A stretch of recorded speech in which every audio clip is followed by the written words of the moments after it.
Okay, everyone, I guess we're going to go ahead and get started. Thank you so much for coming to this idea that Lizzy and I had a while back. We were trying to think of a fitting way to come to the conclusion of her grade school / high school cello career before she goes off and starts something new at college. She's going to Towson in the fall. We're excited about that.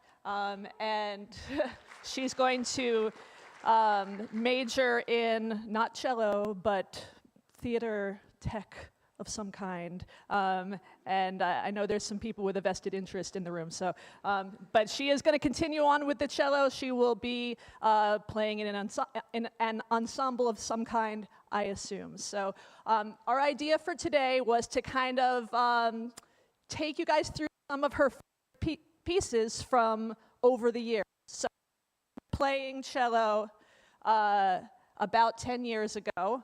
10 years ago in the fall would be how long she's been playing.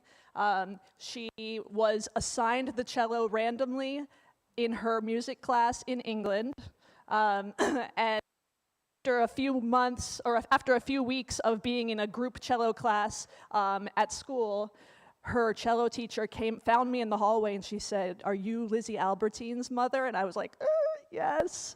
And she said, "You need to know that I'm her cello teacher and she is something special. So you should be thinking about to hone that." And so we got her private lessons after that, and she was off to a great start. So the plan here is, as you can see, I've got pictures here of, I think this is 9-year-old Lizzy.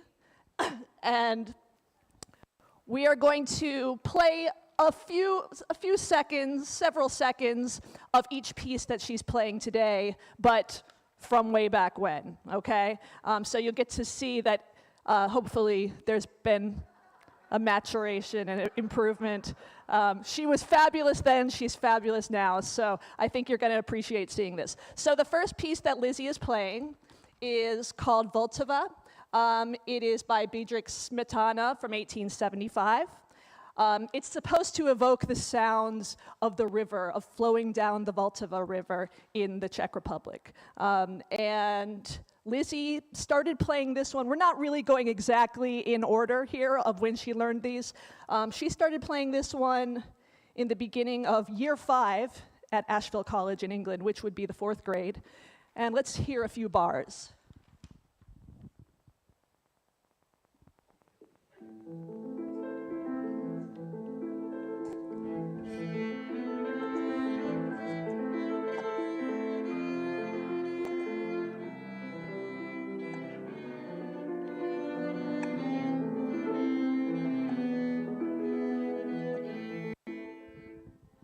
So you can see she's a sweet little 9-year-old playing this, and we will let the 18-year-old see how she handles it now.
Thank you, Lizzy. So that's what 10 years does, and she's She's really continued to blossom, even on the weeks that she hasn't done enough practice. Teacher still tells me, like, boy, what's she doing? She's really, she's growing by leaps and bounds. So something is there, and the next is called Robots March. We're going ahead a century in time. This is by Gordon Jacobs. It's from 1972. It's a modern day piece. It's fun. It's making you think, marching along like they're in, Doctor Who or something. So she did this one in the fall of year 6, which would have been the 5th grade. She was 10. And here's what it was like. I believe she was just learning it at this point in time. So I'm going to kind of jump into the middle of it for you guys.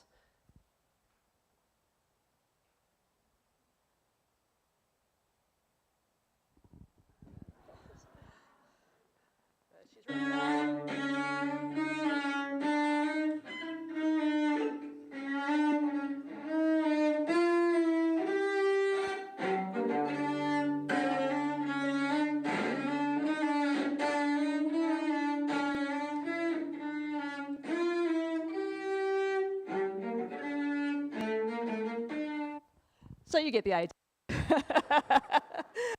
So, Robots March. Go ahead, Lizzy.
So next up is The Swan, which is probably one of the most famous cello pieces of all time.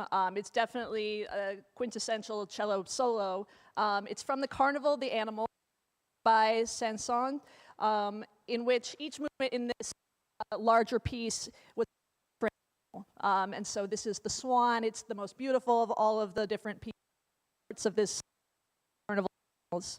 Lizzy started playing this one right before we left.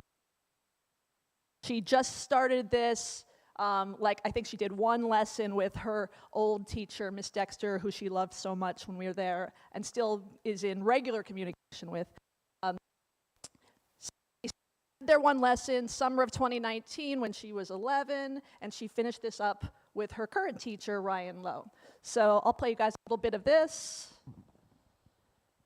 This is her the summer we got back when we were still living with John and Julie for a few weeks while our house was being worked on. So that's Julie's living room there, and she's practicing The Swan.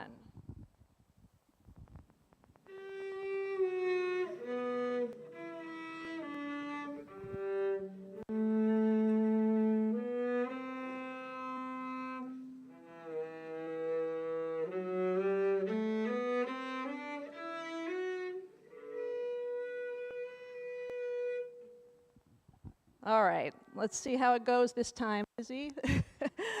The swan.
All right, we're moving on to a piece called Danse Rustique.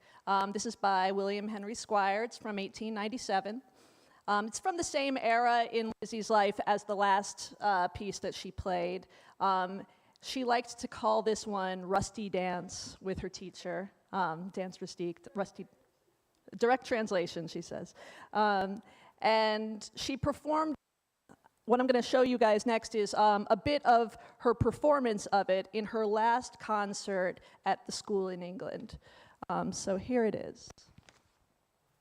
Oh, actually, apologies, it is from practicing it in her teacher's music room.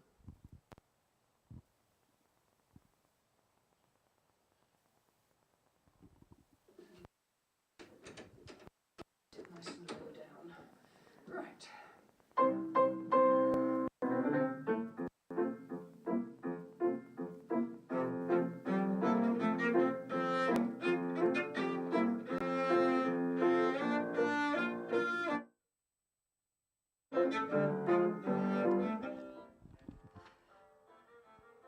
All right, Danse Rustique.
So I'll tell you, this is quite a marathon for her to be doing all these pieces back to back to back. So if she starts to look a little out of breath, you'll know why.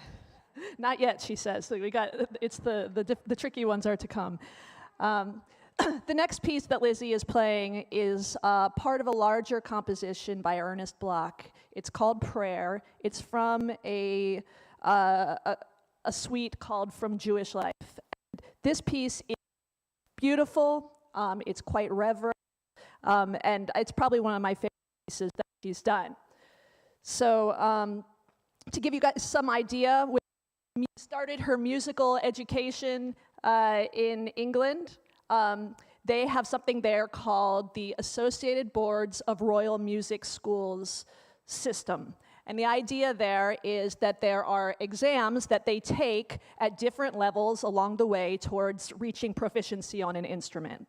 And so Lizzy took several of these exams while we were there. They go from grade 1 through grade 8, and she made it up to grade 5 before we left. And this is the piece that she chose for her grade 8 examination, which she took back here in America.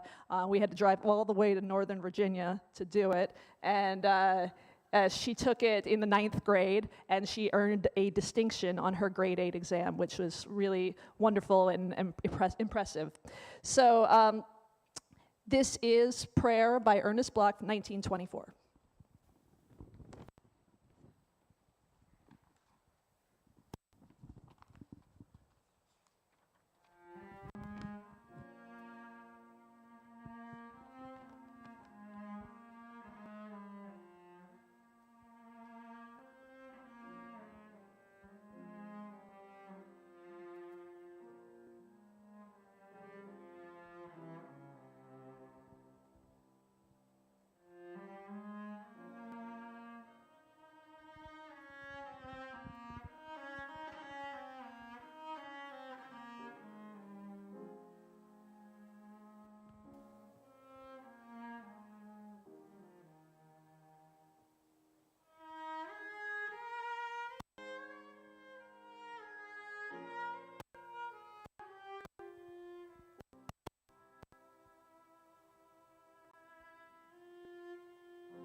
Thank you, Lizzy. So beautiful. All right, the next piece that Lizzy is going to play for us, I'm going to actually show you guys the whole thing that as she played it way back in the day, because we are going back to the beginning. This is, I told you guys about the grade system in the ABRSM in England. This is a piece she played for her grade 1. And so this is the earliest video you will be seeing today of Lizzy playing the cello. The song is called Patrick's Reel. It's from her little beginner book of cello songs. It's by Kathy and David Blackwell, can't leave that out.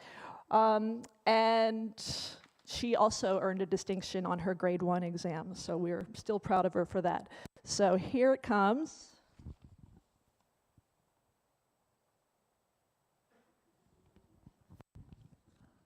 This would be at the school hall, and Miss Dexter, Hillary Dexter, is there playing with her, and she got to play during school assembly, is what she was doing this for.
So love that. All right, so let's take it away, Lizzy.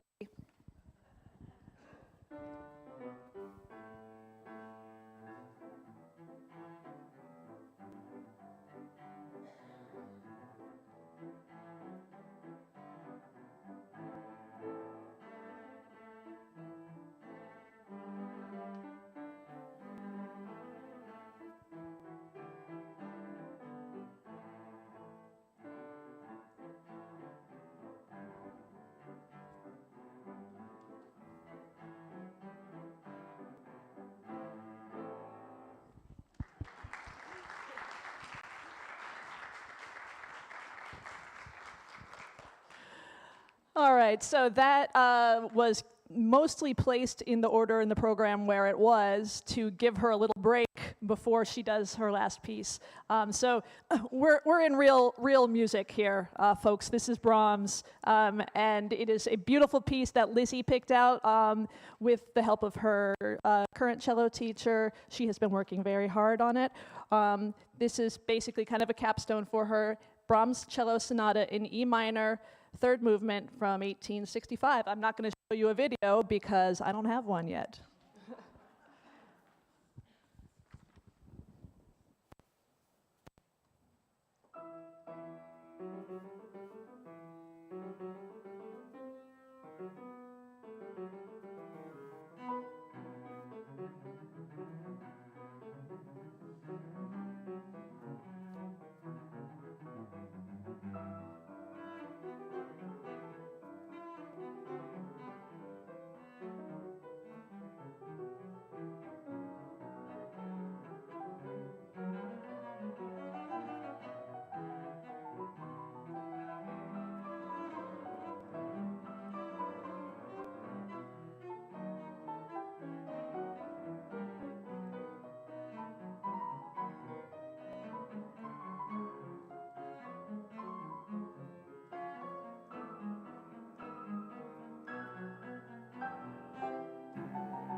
We'll get her there.